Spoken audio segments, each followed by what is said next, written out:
we believe General Mkhwanazi until he's been proven to be dishonest. What General Mkhwanazi is stating is the feeling that we all have. General Mkhwanazi confirms for all of us what we've all felt, that state capture has not quite stopped. The Bushiri saga, also botched. He's at large 5 years later, entertaining the former SG of MKP and now president of Maibuye. The Timothy Omotoso case, after 8 years, botched, released. In China today, Mr. Wang Yong was sentenced to death for accepting a 38 million rand bribe. But serious, China. But we're not serious in this country. If we were, many people who are making laws in this parliament wouldn't be here today. Equality before the law and justice are just a myth in South Africa, like the Omotoso case, Sindiso Makaka case, Gupta extradition, Senzo Meyiwa, Twetwe, state capture cases, and many more. People who should be behind bars are out on the streets, and those who should be free remain behind bars. Is this justice or just ice in a glass of expensive whiskey enjoyed by the deep state when they say cheers to a corrupt system they alone benefit from?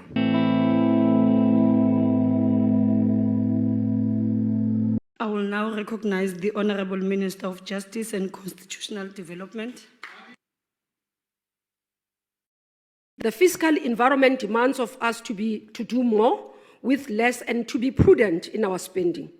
The department will prioritize increasing access in terms of its priorities to justice, the continued implementation of the TRC report as adopted by Parliament, the turnaround of the master's offices, improved state litigation, the fight against gender-based violence and femicide, fighting fraud and corruption, acceleration of transformation of legal sector, operationalization of the traditional courts, and review of all apartheid laws. Honorable members, I have the pleasure as a Minister of Justice and Constitutional Development to table budget vote number 25 for your approval. Thank you very much. The next speaker will be from BOSA, Honorable Maimane. I think all of us as South Africans have been treated quite extensively by the revelations that General Mkhwanazi raises. The old dictum that says innocent until proven guilty. I want to, in this instance, make it clear that we believe General Mkhwanazi until he's been proven to be dishonest. And that requires a process of thorough investigation. What General Mkhwanazi is stating is the feeling that we all have. That the fact of the matter is that your probability of finding a conviction after having convicted a murder is 1 in 5. For rape, that number becomes even less. This is something that is deeply worrying. General Mkhwanazi confirms for all of us what we've all felt, that state capture has not quite stopped. That it is something that is continuing, and we all feel it in our day-to-day lived experiences. General Mkhwanazi tells us that we are fast shifting away from the rule of law to the rule of man. The idea that political decisions trump, in fact, what should happen in terms of the rule of law. Honorable members, it is time for us to be deliberate and act now. We will soon be asked to declare the state capture report as wasteful and fruitless expenditure, until we soon see prosecutions that must take place. So, Honorable Minister, I have a number of points I want to raise with you. In February, your ministry committed to making the National Register of Sex Offenders public. We have to see progress in this. Because in truth, for our teachers, only 7% of the nearly 500,000 educators have been screened against this. I take my kids to school. I'm sure honorable members do the same. We can't put them at such risk. For police, as of now, only 245 SAPS personnel have faced scrutiny in this regard. This is a significant risk in a country that is facing such a chronic issue of violence. Honorable Minister, you promised the whistleblowers protection and legislative reform. I'm sure we can come here today and we've got to make a commitment to expedite that issue. because more people take their lives to risk to tell us what is going on. They need protection, and they need protection from you. So I welcome the decision by Parliament to put together an investigation. The last point I want to make, Minister, is that as the end of the term of the current National Director of Public Prosecutions, let us codify into law the appointment of the next, begin now, and make sure we get a candidate who will replace Advocate Batoy. Justice cannot be allowed to be subjected to the rule of men. So let's make sure we act now, fund properly, and deliver a justice system that works for all citizens. Thank you, Honourable Member. I'll now recognize Honourable Trollip. Action SA has long advocated for the establishment of specialized corruption courts to fast-track the prosecution and conviction of corruption cases. The urgency has never been more clear, especially in light of the expose by Commissioner Mkhwanazi. The Zondo Commission recommended over 1,400 individuals, companies and government entities to be investigated for their roles in state capture. In a written reply to Action SA, the Directorate for Priority Crime Investigation said only 200 recommendations have been prosecuted or prioritized. These have led to just 12 court cases, addressing only 38 of the 1,400 recommendations, a mere 2.7%. If this department and this GNU has no appetite to prosecute these cases, we do. If I can adapt and borrow from the words of William Shakespeare and Julius Caesar and say, I have not come here to praise the NPA. I've come here to expose it. The NPA has failed with the Zizi Kodwa case. The NPA collapsed the Estina Dairy case. The NPA botched the Cholota extradition in the 255 million rand asbestos case involving Ace Magashule. And they did that in spite of the fact that there was a recent Constitutional Court ruling in the Schultz matter 2 months before the extradition, where it made it clear that the minister had to authorize extradition. When the NPA were asked, did they discuss that? They said, yes, we did, but our lawyers weren't present. Aren't you all supposed to be lawyers? The Bushiri saga, also botched. He's at large 5 years later, entertaining the former SG of MKP and now president of Maibuye as a hero in Malawi. The Timothy Omotoso case, after 8 years, botched, released. The prosecutor that botched it, what has he done? He's been assigned to the Fort Hare case, where people have been murdered, assassinated, corruption, racketeering. Not serious. Action SA will soon introduce the Zero Tolerance Corruption Bill to break the cycle of impunity in this Parliament, with mandatory minimum sentences for corruption, permanent bans for political office bearers, and convicted individuals. In China today, a civil servant, a public official, former public official, Mr. Wang Yong, was sentenced to death for accepting a 38 million rand bribe.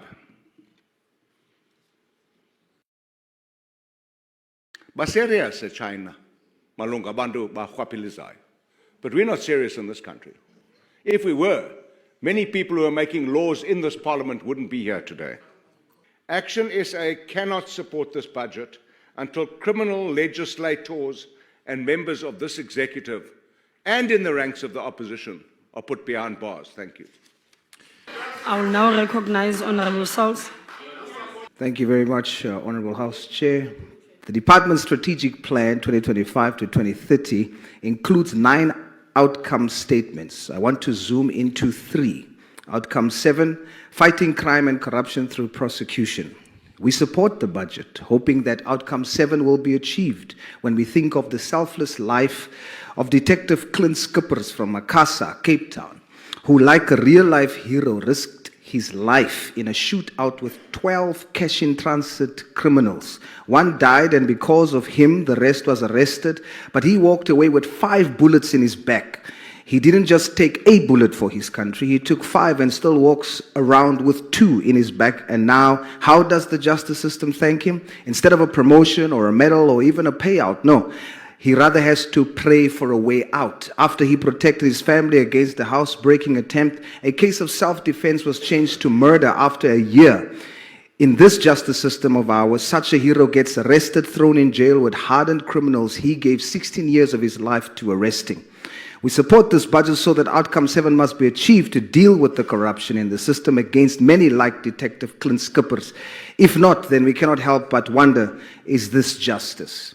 The Justice Department received an allocation of 25.4 billion, including direct charge for magistrate salaries of 2.6 billion. We are making sure magistrates' salaries are secured, yet magistrates like Judge Morolong in Kimberley today gave an illegal immigrant who murdered 3 South African young people, Opile Jonas, Michaela Boysen, and Calvino Matthews, a mere 5 years, running concurrently with 2 years suspended. Hurreal, we must ask, is this justice?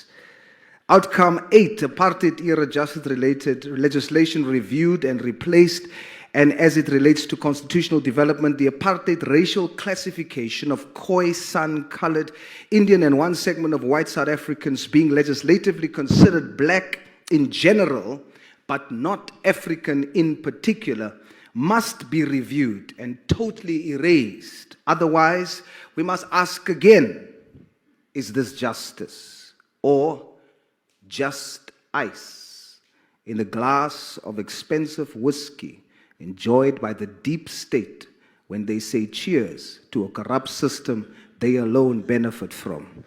PA supports. Munib Baizali, Minister. Salute. Thank you, Honorable Member. I'll now recognize Honorable Musala.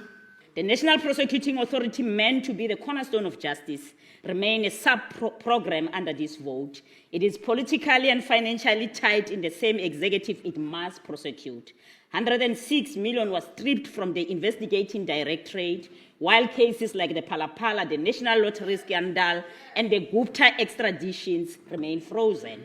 Just over a month ago, the National Director of Public Prosecution, Shamila Batoyi, admitted on national television that the NPA is infiltrated. Instead of facing this reality, the minister rushed to defend her, saying she used the wrong word. That is not leadership, it's a coordinated cover-up. The truth is the NPA will never prosecute powerful politicians while it is funded and controlled by them. This budget keeps the NPA on a financial leash and corruption off the hook. In this same climate of protection, we must locate today's revelation. Lieutenant General Mkhwanazi confirmed that the Minister of Police, Senzo Mchunu, solicited funding from a businessman with 3 billion in SAPS contract. Mchunu denied knowing the man, but evidence proves otherwise. Mchunu also disbanded the political killings task team in KZN and froze posts in crime intelligence. These are not blinders, they are tactics to collapse accountability. Yes, Mkhwanazi is not under this vote, but the Department of Justice is the gatekeeper to prosecution, and this budget gives it no tool to act. There's no funding for high-risk corruption cases, no whistleblower protection, no independence for the NPA. Chairperson, justice dies like this, not because of firing of bullets, but through budget that stuff the truth. There's always money to protect corruption, but nothing to prosecute it. Until Shamila Batoyi leaves, we will never rest as the EFF. Thank you so much. I will now recognize Honorable Nomvalo. Thank you very much, House Chair. As the MK Party, we rise to pledge our unwavering support to Lieutenant General Mkhwanazi for his bravery and fearlessness that he demonstrated in the past few days. We further support his sentiments that the task team of political killings, which was established in 2018, must continue doing its work without any fear of prejudice, and all dockets thereof must swiftly be taken from General Sibiya, who has a questionable credibility, character, and integrity, and be brought back to the task team for political killings to enable it to effect arrest where instructions of such were already given. Subsequent to that, we further make a clarion call that further investigations about prosecutors and magistrates who have been alleged to have participated in rescuing drug syndicates in Johannesburg must be made by the Office of the Public Protector and SIU swiftly. These institutions must expedite such investigations so that we do not embrace rotten potatoes which will exacerbate an undesirable administrative turmoil presently facing state institutions in the police department and the Department of Justice. We stand here today to salute the KZN Commissioner. We say to him, South Africans are with you. Never give your expensive and rich attention to Ongrim no Jahida ANC Youth League, who are trying to be popular by launching weak political onslaughts against you using the media.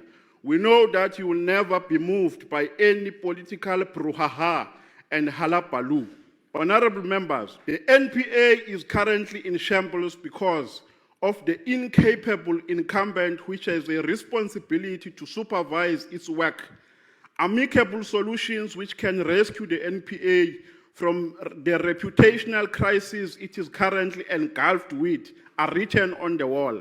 But Mr. Ramaphosa refuses to espouse them because he doesn't want to offend those who protect him against legal repercussions for hiding dollars under mattress while ordinary South Africans are swimming in poverty.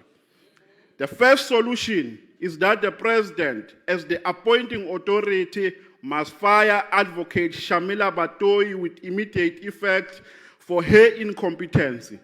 She has not only run the NPA like she's running a saloon, but has equally failed to supervise the prosecution of prominent cases like the Omotoso case, Sindiso Makaka case, Gupta extradition, Senzo Meyiwa, Cwecwe, state capture cases, and many more.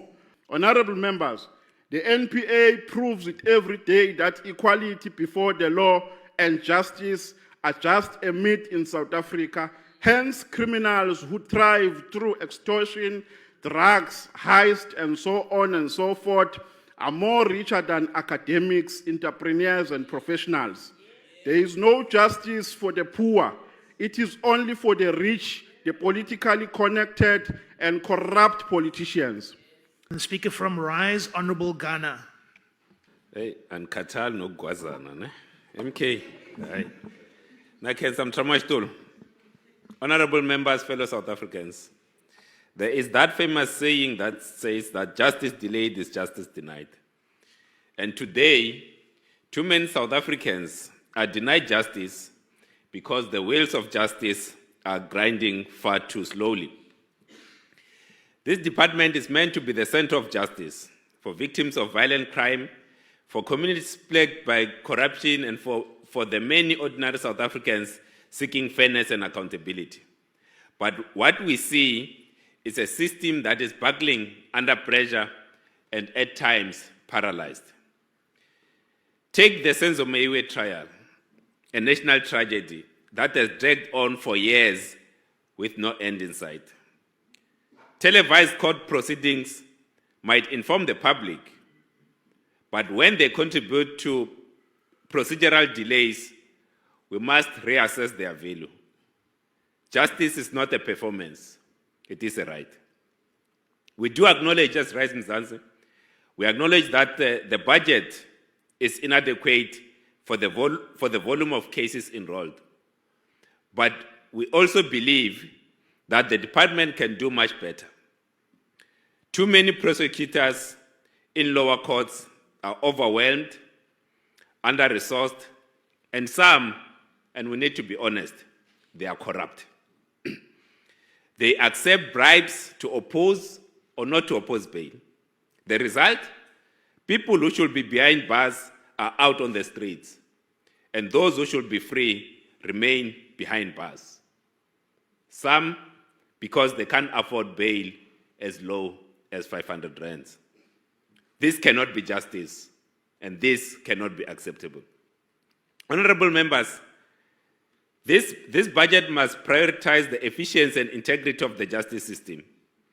That starts with a well-trained, well-supported, and honest prosecutors. Those who are unwilling to serve with integrity should be shown the door. And last week, Honorable Mkhwanazi, Minister, wanted to open the door that was closed. and he wanted us to discuss corporal punishment. And as Rise Mzansi, we reject the return of corporal punishment. It is regressive and unconstitutional. Instead, let us promote community services and alternative centers to petty crimes. This will include cleaning public spaces, maintaining schools and cemeteries. We need to free up space in our overcrowded prisons and restore dignity to our justice system. And finally, Chairperson, we must move with urgency to protect whistleblowers. As long as billions are looted and whistleblowers are left exposed and in fear, the rot will continue. Justice must not only be done, Thank you, it must Honourable be Member. seen to be done. Time has expired. The final speaker for the debate will be the Honourable Minister of Justice and Constitutional Development. Thank you. Let me appreciate the inputs. Though some of the members might not have supported our budget, but issues that they've raised are what concerns South Africans, and we'll take them on. Let me start firstly around the issues that have been raised, and thank you, Honourable Matafa, just to flag that. I think as the portfolio, we avail ourselves to the joint committee that has been established by the Speaker to deal with issues that have been raised by General Mkhwanazi. We will avail ourselves to be able to be facing the scrutiny.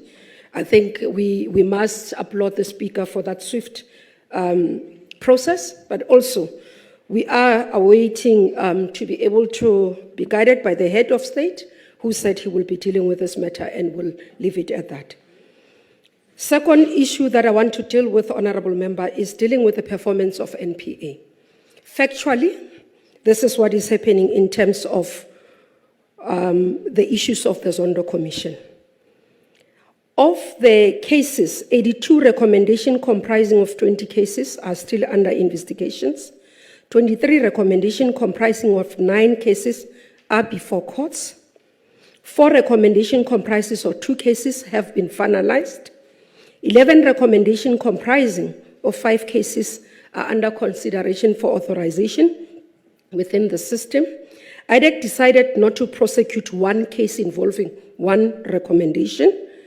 IDEC also went beyond the recommendation and looked at specific areas where there were no specific recommendation. Out of this, 57 cases have been identified out of the report.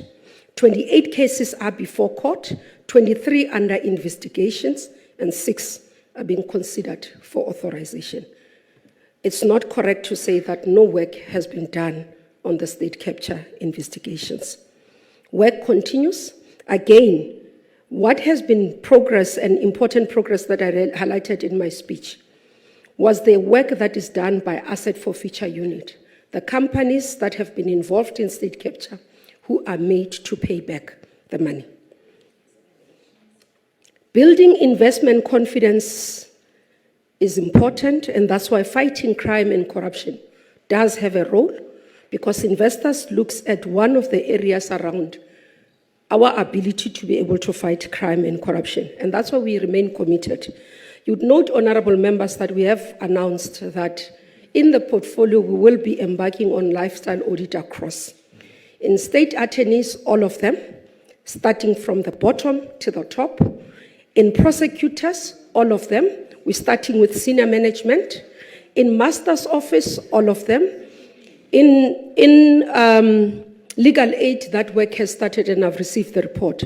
And all of them, including the department, all of them are submitting, all entities are submitting quarterly reports in terms of progress, so that I can look at how far they are going and what is happening. So the first reports have come, and I do write to them to say I need the first report.